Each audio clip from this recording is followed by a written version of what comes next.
way more than 100% because they were given a chance to mention 3 different issues or priorities. And you can see right at the top, again, reflecting the problems that they identified, reducing the cost of living, overwhelmingly mentioned. And again, it's mentioned by people across the political divide as captured in these coalitions, or even those who don't identify with any coalition, just over 70%. No political difference there whatsoever. The next mention, remember people could give 3, was job creation. Again, hardly any difference across the political divide, around 50% for both coalitions and overall. Then comes dealing with problems in the education system, which are basically 2 that were mentioned. The adoption, the integration of the competence-based curriculum and the junior secondaries, and then other issues. Public debt, reducing spending, and then security issues, agriculture, and so on. And again, this will tell you, it will help, I think, focus all of our minds on the debate that's going on in the context of these Azimio demonstrations, because being out of power, the Azimio leaders can make statements and they can energize their people to go on the streets to complain, but they can't really implement policies. They can demand that the prices of basic goods that come down, but they do not control Treasury. They do not control other aspects of the economy that the government can at least influence.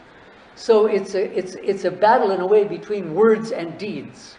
Can the government do enough to address these problems so that the motivation, at least the economic motivation, I know there are other complaints or demands that Azimio is making, and I haven't seen too many of you people on the street during the demonstrations interviewing people and asking them, what's the main reason you're on the street?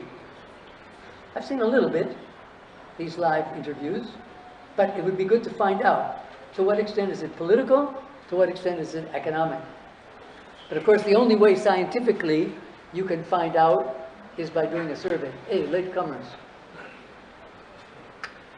Watakosa Utama.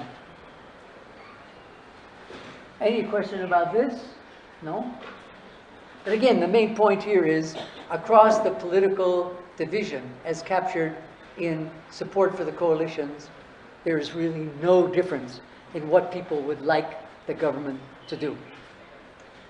And I must say, as a citizen of the United States, this is completely different from my country.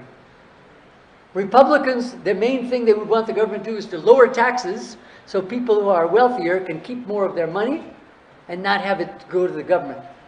More Democrats, supporters of President Biden, will say, we want more government programs to deal with the less fortunate in society. Spend more on medical insurance.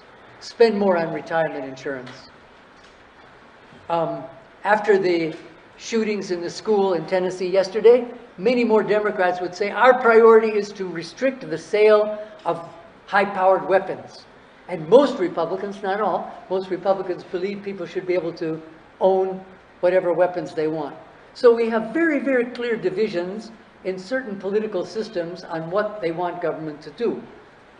But in Kenya, no. It's basically the same. And this also tells you, if you want to go back and think about the campaigns last year, why so often the campaign teams from Kenya Kwanza and Azimio were campaigning in the same areas, because they know across the country most Kenyans have similar problems. Not entirely, but to a great extent.